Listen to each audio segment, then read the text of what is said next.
Há um instante que não pertence ao tempo. Ele não chega com o nascer do sol, nem se anuncia com o toque dos sinos da manhã. Ele simplesmente se impõe, abrupto, inevitável, como o primeiro sopro depois de um longo afogamento. Nesse instante, tudo o que parecia sólido começa a dissolver-se, e a realidade revela um contorno que jamais fora visto antes. O que chamamos de vida mostra-se como uma tapeçaria frágil, tecida por percepções enganosas e desejos herdados.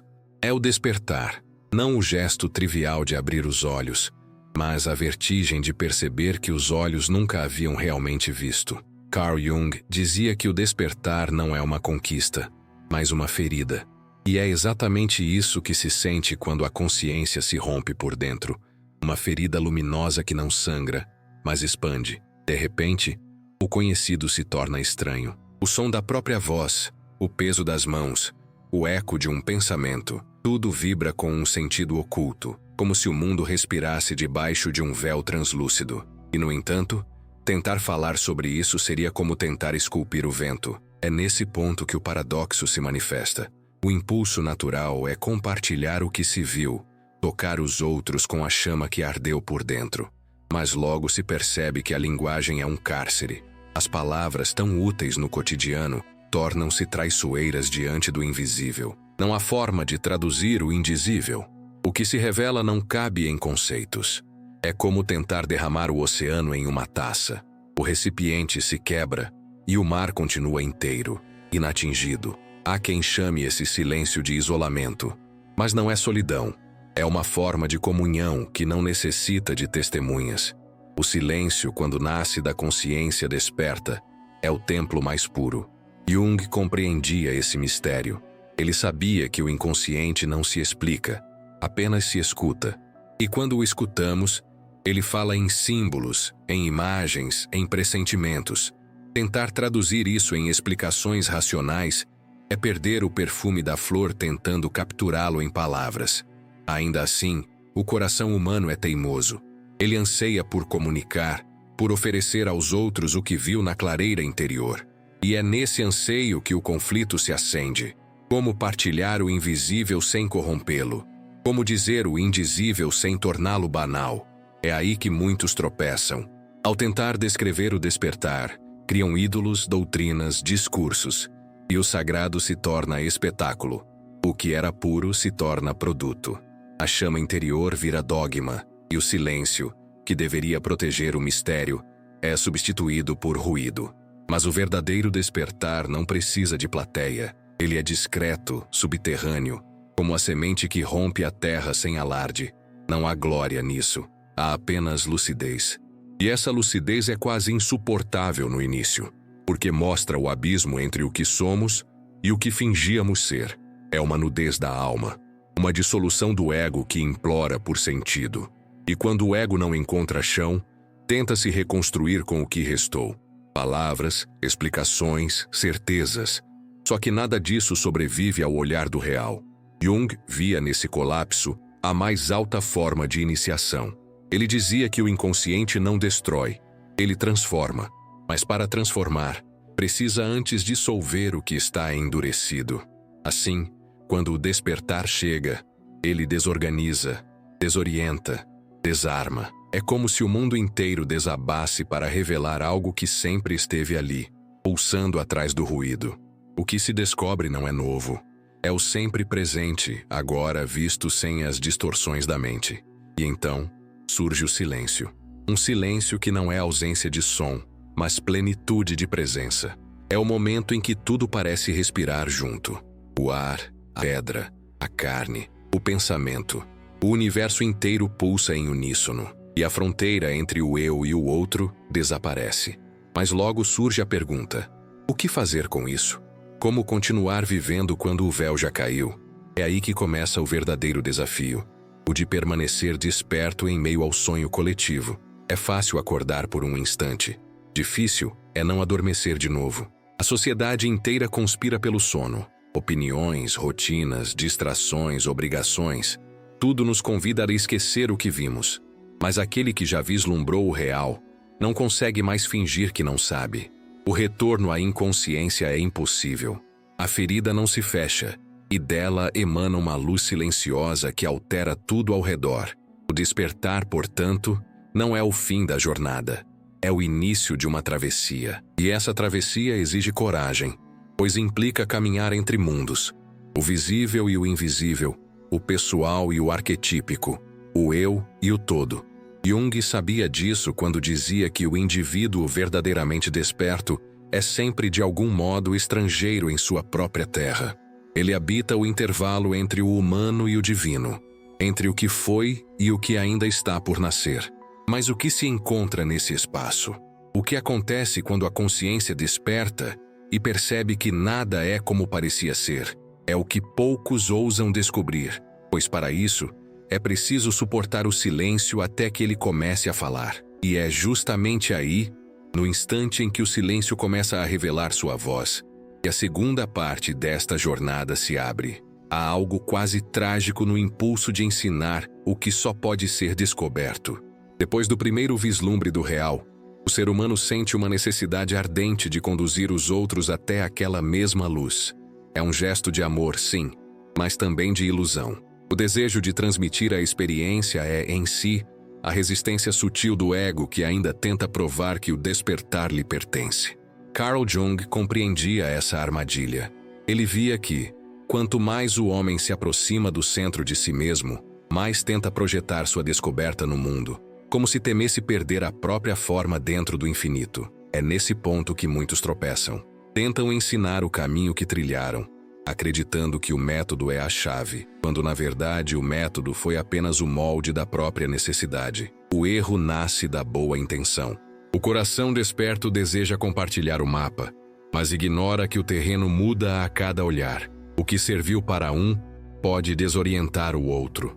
O que curou um espírito pode adoecer outro. E assim, entre a pureza da intenção e o limite da linguagem, o sagrado se distorce.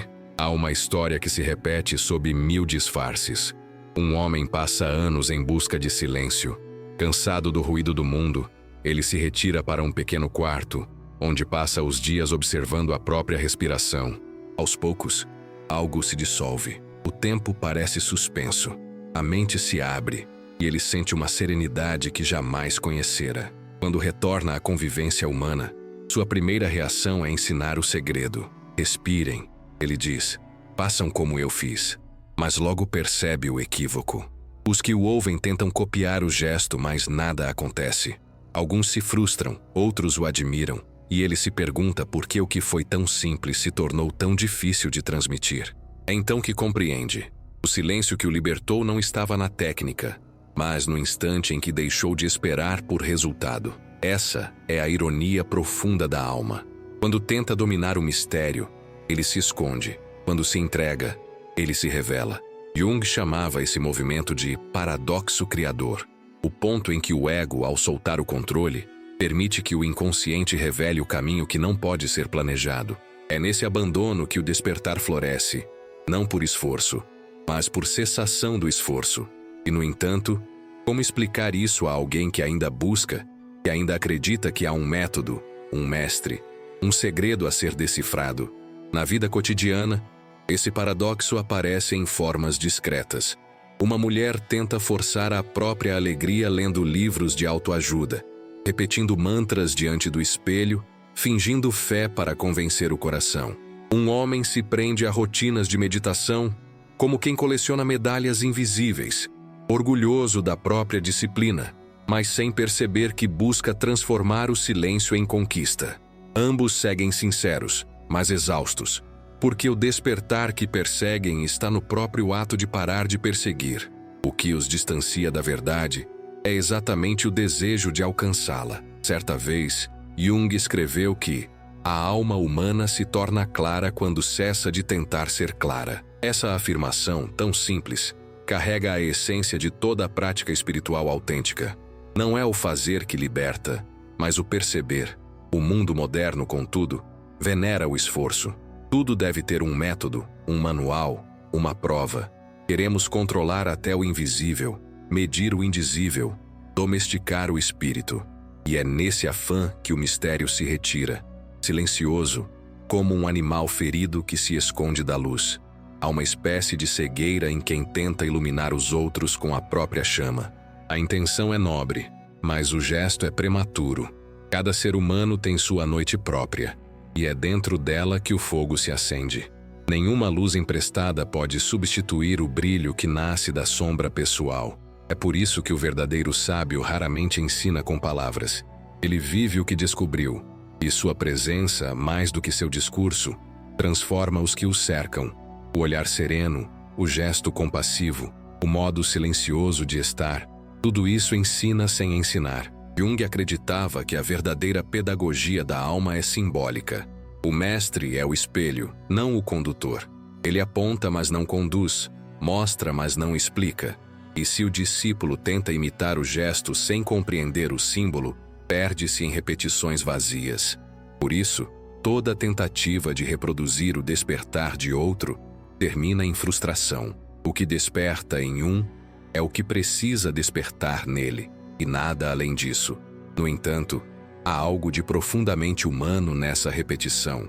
É bonito, até ver a alma tentando ensinar o inefável, tropeçando entre palavras, querendo que o outro veja o que ela viu. Essa ternura do espírito é também sua armadilha. O amor genuíno quer partilhar, mas o despertar verdadeiro é solitário. Não porque isola, mas porque dissolve as fronteiras do eu que partilha. Imagine um homem caminhando à beira-mar ao entardecer.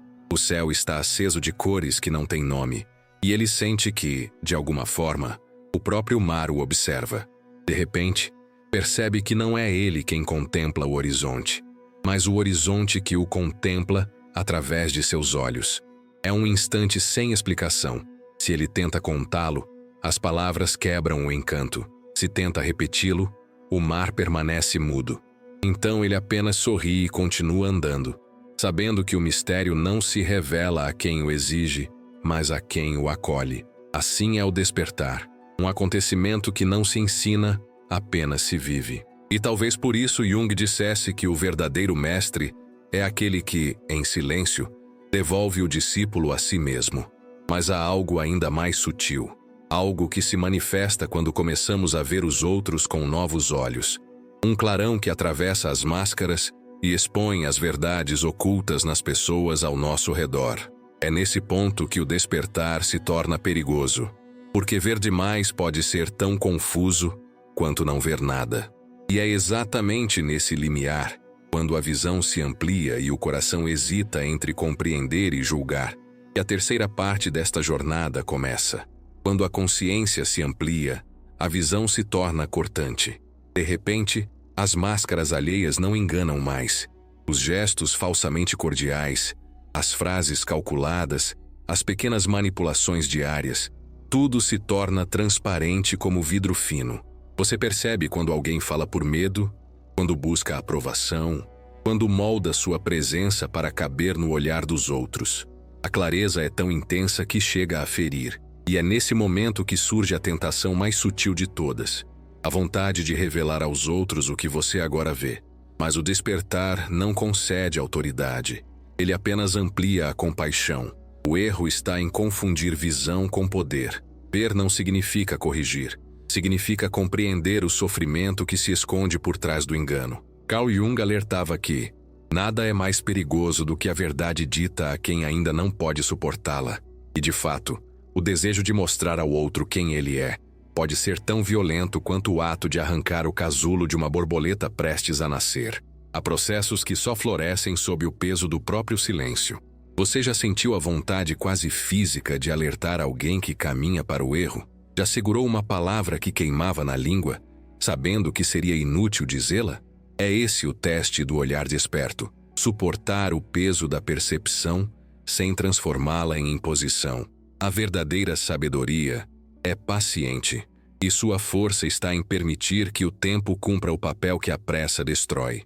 Houve um tempo em que eu acreditava que ajudar era sinônimo de intervir, e o amor devia manifestar-se em conselhos, advertências e correções.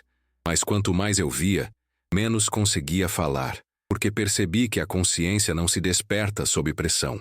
Ela floresce como um botão que se abre apenas quando sente a temperatura exata da luz.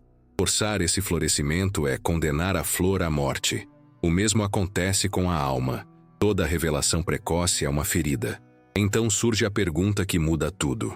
Até que ponto o silêncio é omissão? E até que ponto a palavra é violência? A fronteira entre ambas é tênue e viva. Há momentos em que calar é sabedoria. Em outros, é covardia disfarçada de prudência. O desafio é discernir qual voz está falando em nós. O medo de ser rejeitado ou a serenidade de quem confia no tempo da vida. Jung dizia que o inconsciente tem seu próprio ritmo e que tentar apressá-lo é romper a gestação do símbolo. Lembro-me de um amigo que passou anos se lamentando por não ser reconhecido em seu trabalho. Dizia-se injustiçado, traído, invisível. Eu via claramente o que ele não via. A arrogância escondida sob a queixa, o desprezo disfarçado de ferida. Quis dizer-lhe a verdade muitas vezes, mas cada tentativa morria antes de chegar aos lábios. Então apenas ouvi. Deixei que falasse e esgotasse o ciclo de sua dor. Meses depois, ele mesmo chegou à conclusão. Talvez eu tenha sido difícil de lidar. A revelação nasceu sem que eu precisasse semeá-la. Era dele, autêntica, madura. Esse episódio me ensinou algo precioso. A lucidez não é contagiosa. Ela é germinativa. Não se transmite. Desperta de dentro, como um eco que responde a um chamado antigo. Por isso, o olhar desperto não deve ser uma lâmina, mas um espelho. O que vemos nos outros não deve ser denúncia, e sim reconhecimento. Todo erro que percebemos no outro tem raiz em nós. E quando compreendemos isso, o julgamento se dissolve em compaixão silenciosa. Mas há um perigo ainda mais sutil à espreita. Um abismo que se abre depois que a visão se torna plena. É o momento em que o desperto começa a ver que nada, absolutamente nada, é sólido. As formas, as certezas, as identidades, tudo começa a tremular como fumaça sobre a água. O que antes parecia real, revela-se transitório, um fluxo incessante sem ponto fixo. E então surge o vértice do espanto. Perceber que até o eu que observa é parte desse fluxo. Você já sentiu o chão sumir sob os pés, enquanto nada ao redor realmente desaba? É essa a experiência do vazio. Um vazio que não é ausência, mas plenitude impessoal. Não há centro, não há borda, não há alguém que possa se agarrar a algo. Tudo é movimento, dança, respiração cósmica. O próprio pensamento que tenta compreender é dissolvido no mesmo rio que o gera. E, no entanto, algo permanece. Uma presença silenciosa que observa sem ser observada. Essa é talvez a mais perigosa das revelações, porque o ego, quando a toca, sente-se ameaçado. Ele tenta transformar o vazio em conceito, o abismo em teoria. Mas o vazio não pode ser explicado sem que se perca. Falar dele é como tentar medir o vento com uma régua. Jung compreendia esse paradoxo profundamente. Ele via o inconsciente como esse campo invisível de onde tudo nasce e para onde tudo retorna. Tocá-lo é tocar o que sustenta todas as formas, inclusive a nossa. E o que fazer quando o vazio olha de volta? Quando percebemos que a própria identidade é apenas espuma na superfície de um oceano sem nome, a primeira reação é o medo. O instinto quer correr, agarrar-se à memória, reconstruir muros. Mas se resistimos à fuga, algo acontece. O medo se transforma em reverência. O abismo, antes ameaçador, torna-se um espelho que devolve o real sem adornos. E nesse reflexo, o eu desaparece. Mas a vida continua, mais viva do que nunca. A consciência desperta compreende então que o vazio não é o fim, é o berço. Tudo surge dele e a ele retorna. A matéria é sua máscara, o tempo é seu disfarce. E aquele que ousa permanecer diante desse nada absoluto, descobre, com espanto, que é nesse nada que habita a totalidade do ser. Mas essa revelação não pode ser dita sem risco. Quem a ouve antes da hora pode perder o chão, interpretar o infinito como desespero. Por isso o verdadeiro sábio cala, não por segredo, mas por amor, porque sabe que há verdades que só a alma amadurecida pode suportar.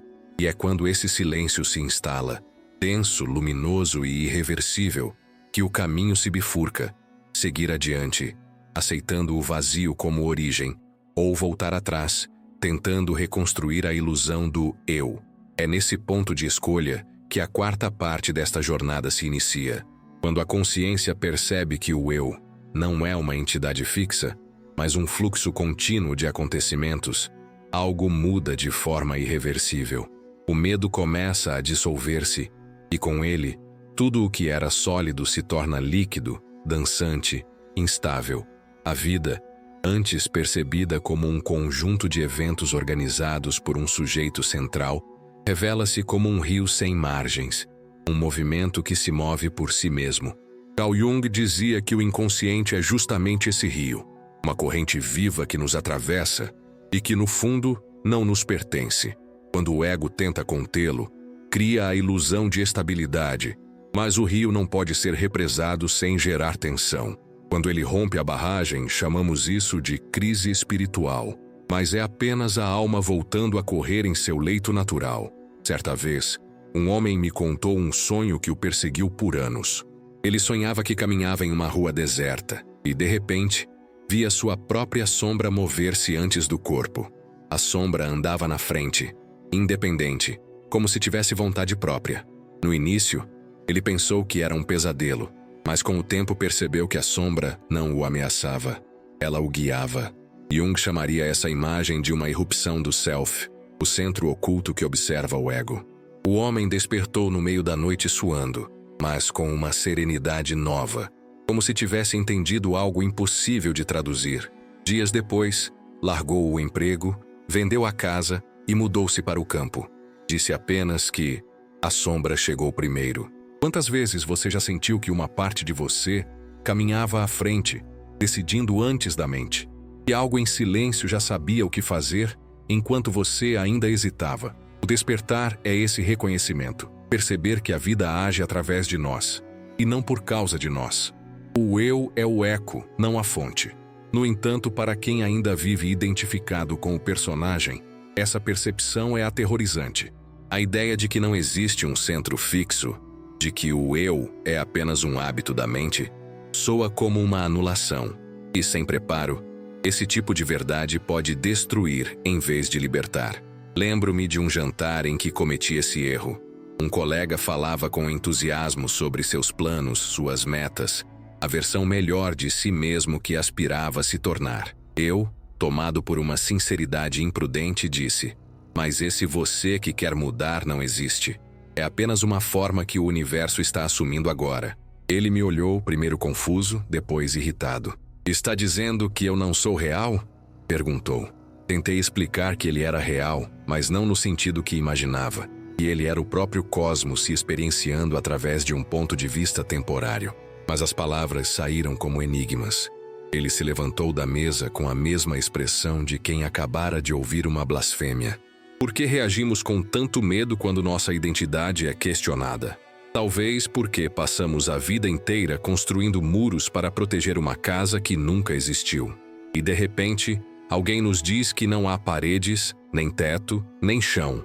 A liberdade pode ser assustadora para quem ainda se apoia nas grades. É por isso que os grandes mestres espirituais, e Jung estava entre eles, sempre advertiram: certas verdades precisam ser oferecidas em pequenas doses. A alma deve ser fortalecida antes de ser despida. A verdade, quando chega cedo demais, é como luz que cega. Pense em uma borboleta forçada a sair do casulo antes da hora. O esforço que ela faria para romper a membrana é o que fortalece suas asas. Se alguém abre o casulo por compaixão, condena o voo. A consciência humana passa pelo mesmo processo. O sofrimento, a frustração, as perdas, tudo isso é o atrito necessário que dá densidade à alma. Não se pode revelar o vazio a quem ainda precisa acreditar nas formas. Há um tempo exato para cada desmoronamento. Mas o despertar não se limita a perceber o fluxo da existência. Ele também questiona os alicerces invisíveis da moral e da ordem social. Quando o ser humano compreende que todas as regras são construções simbólicas, acordos coletivos para manter a convivência, um novo tipo de liberdade desponta. É a liberdade de escolher conscientemente participar ou não desses jogos. O indivíduo desperto vê que os códigos de conduta, as proibições e as virtudes não são verdades absolutas, mas narrativas que ajudam a sustentar o equilíbrio do grupo. Ele pode segui-las ou não, mas sabe que o real não depende delas. Entretanto, anunciar essa liberdade ao mundo é perigoso. Quem ainda dorme nas certezas ouvirá isso como heresia. Dizer não há bem nem mal soa como uma ameaça à ordem. As pessoas imaginam que, sem regras, tudo seria caos, mas esquecem que a verdadeira ética nasce da unidade, não do medo. O desperto não precisa de mandamentos, porque compreende que ferir o outro é ferir a si mesmo. Quando o véu da separação cai, o impulso de causar dano desaparece naturalmente. A moral deixa de ser imposição e se torna a expressão espontânea de amor. E você? Já percebeu como certas regras que seguimos não nos protegem, apenas nos domesticam? Que boa parte do que chamamos de virtude é, na verdade, medo disfarçado? Jung dizia que o homem civilizado é moral por conveniência, não por consciência.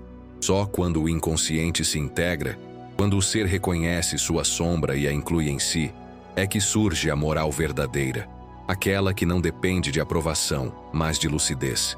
Há relatos curiosos de pessoas que, após uma profunda experiência interior, perderam completamente o interesse em mentir, manipular ou competir. Não porque se tornaram boas, mas porque a ilusão do ganho desapareceu. Uma mulher contou que depois de um retiro em silêncio, tentou enganar um colega por hábito e sentiu o corpo inteiro enrijecer, como se estivesse prestes a adoecer. Disse que compreendeu nesse instante que mentir era uma forma de violência contra o próprio sangue. Ela não seguia regras, apenas sentia. A liberdade real, portanto, não é o poder de fazer tudo, mas o estado em que nenhuma ação é separada do todo. O desperto percebe que o universo age por intermédio dele, e por isso, não pode trair-se sem trair o próprio cosmos. Essa percepção dissolve a culpa e a arrogância ao mesmo tempo. O que resta é uma obediência silenciosa ao fluxo, uma entrega que não é submissão, mas comunhão. No entanto, essa comunhão é incompreensível para quem ainda vive em busca de controle. O mundo teme o livre porque o livre não pode ser manipulado. E quando alguém vive sem medo, o sistema que se alimenta do medo começa a ruir. Por isso, o desperto aprende a mover-se discretamente como quem guarda uma centelha no bolso. Ele não impõe sua liberdade, apenas a vive, e sem perceber, transforma o espaço ao redor. Mas há algo ainda mais profundo à espera, algo que começa a se mover quando essa liberdade se instala. Um estado em que até mesmo a ideia de consciência individual começa a se desfazer, revelando uma dimensão em que o próprio universo parece tornar-se consciente de si. O despertar chega ao ponto em que o observador e o observado desaparecem juntos, e o que resta é apenas o ver. É nesse território inominável, onde a consciência se reconhece como totalidade, que a quinta parte desta jornada começa.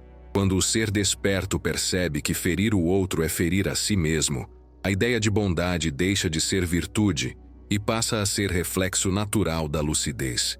Não há cálculo, não há esforço, não há obediência a regras.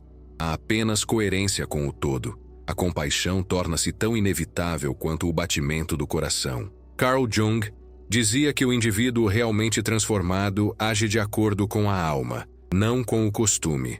E é isso que define o ponto em que a moral deixa de ser prisão e se torna harmonia. O despertar genuíno não cria santos nem heróis. Cria pessoas inteiras, conscientes de que toda a vida é a mesma vida em diferentes formas. Certa manhã, um homem me contou que havia discutido com a esposa e, no auge da raiva, sentiu algo inesperado. Enquanto gritava, viu no rosto dela o próprio desespero refletido. A expressão de dor que ele provocava era idêntica à que o consumia por dentro. Ele parou, incapaz de continuar. Disse que, pela primeira vez, percebeu que insultar o outro era insultar a própria alma. Não porque fosse errado, mas porque era incoerente, como tentar ferir a própria mão com a outra. Foi naquele instante, no meio de uma briga comum, que ele compreendeu o que Jung chamava de unidade dos opostos. A percepção de que o outro não está fora, mas dentro, participando do mesmo centro invisível que tudo sustenta. Essa compreensão muda tudo. As relações deixam de ser arenas de disputa e se tornam espelhos de consciência.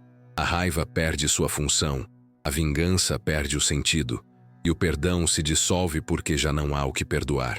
Mas esse estado de clareza é perigoso para quem ainda acredita na dualidade. Aos olhos do mundo, quem vive sem necessidade de regras parece imprevisível. Quem age por amor puro parece rebelde. Quem é livre do medo parece louco. E é exatamente nesse ponto que a tensão cresce. Quando o desperto precisa aprender a viver entre dois mundos.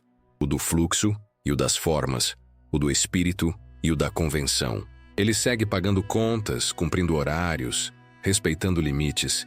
Não por submissão, mas por sabedoria.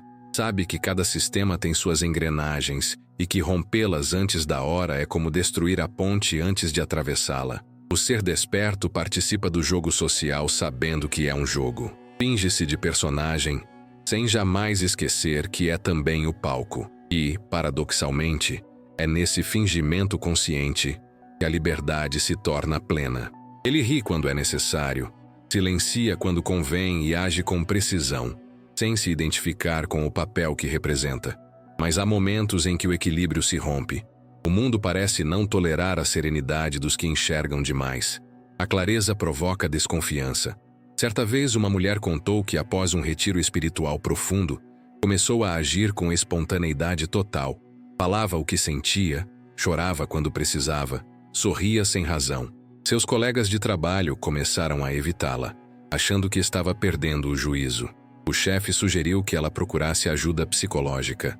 O que ela vivia era liberdade, mas aos olhos do grupo, parecia instabilidade. O choque entre o desperto e o adormecido é inevitável, porque o segundo teme a ausência de controle que o primeiro representa. E você? O que faria se percebesse que toda a sua vida é apenas uma história contada por um personagem que não existe? Continuaria interpretando o papel com consciência ou abandonaria o palco em desespero? Essa é a encruzilhada do despertar. Ou você aceita a leveza de ser rio, ou tenta endurecer e volta a ser pedra. A maioria escolhe voltar a dormir, porque é mais seguro habitar um sonho conhecido do que atravessar o mistério sem garantias. Poucos permanecem acordados, e esses poucos carregam um fardo invisível, o de saber que o mundo que amam é também uma ilusão. Jung dizia que suportar a consciência é a tarefa mais difícil do ser humano. Não há retorno depois que a verdade se instala. O véu rasgado não pode ser costurado. O desperto vive no paradoxo. Age dentro da ilusão sem acreditar nela. E mesmo assim, continua amando, talvez mais do que nunca. Ama o sonho, as pessoas, o tempo, as dores, sabendo que tudo é efêmero. Esse amor maduro é a última forma de sabedoria. Não busca salvar ninguém, apenas ilumina por presença. A tensão máxima surge quando o desperto percebe que nem mesmo a liberdade é sua. A liberdade é do próprio fluxo que o move. Ele não escolhe amar, não escolhe ser bom, não escolhe falar ou calar. Tudo acontece através dele, e o eu que observava se dissolve na ação. O destino deixa de ser uma linha e se torna respiração. O controle desaparece, mas o caos não vem. Vem a ordem natural das coisas, aquela que sempre existiu quando o ego parava de interferir. E é então, nesse ponto sem retorno, que o silêncio retorna como coro. Tudo o que foi aprendido se desfaz. As palavras perdem peso. A vida torna-se transparente.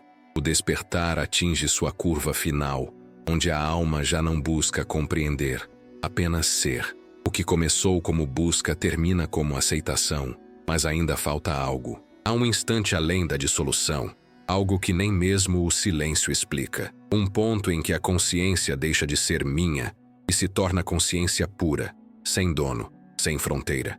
É para esse mistério final que a sexta e última parte desta jornada nos conduzirá. Chega o momento em que todas as palavras já foram ditas, e o que resta é o simples ato de existir com consciência. Tudo o que buscamos, o sentido, o amor, a verdade, sempre esteve aqui, escondido no agora. A mente corre em círculos tentando encontrar o caminho, mas o coração desperto percebe que o caminho é a própria caminhada.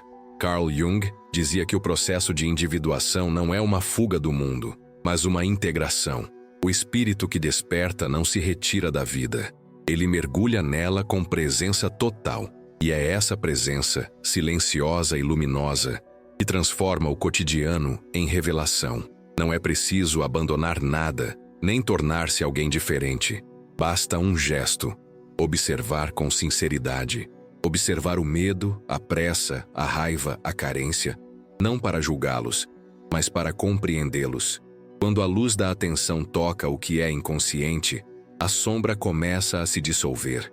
A prática está nisso, estar desperto no instante em que se vive. Respirar e perceber que a respiração já é meditação. Olhar para alguém e realmente ver. Caminhar sentindo o chão. Comer percebendo o sabor. Amar sem expectativa. Cada pequeno ato se torna um espelho do todo. Você já reparou que a transformação começa quando paramos de tentar nos transformar? Quando deixamos de buscar um ideal e apenas permitimos que a vida nos atravesse como o vento sobre as folhas? O despertar não é um evento distante, é um reconhecimento. É perceber que nunca estivemos separados do que buscávamos.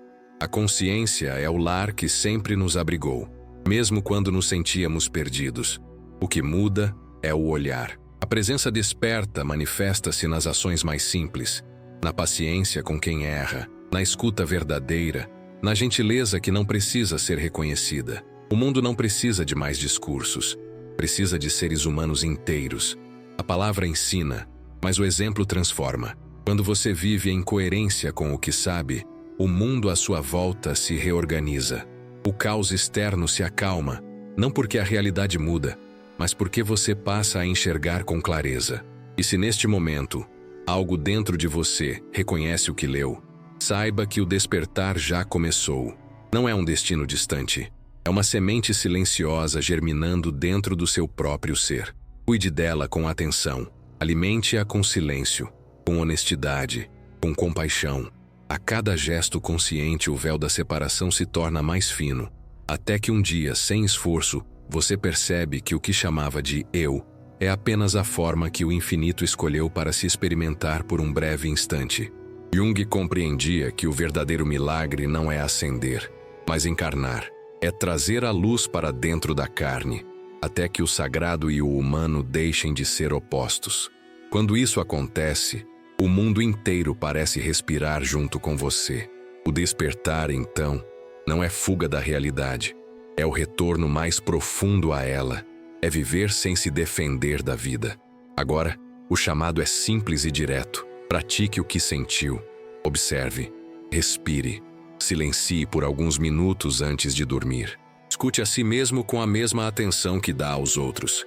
E, quando puder, compartilhe essa experiência. Não como lição, mas como presença. Porque o mundo desperta não quando falamos sobre consciência, mas quando vivemos com consciência. Se este vídeo tocou algo em você, mesmo que em silêncio, manifeste-se. Deixe um comentário, nem que seja apenas um símbolo, um espaço, um ponto. Escreva como quem acende uma pequena luz no escuro. Curta o vídeo, inscreva-se no canal e continue essa jornada conosco. Há muito ainda a ser descoberto, e tudo começa dentro de você, agora.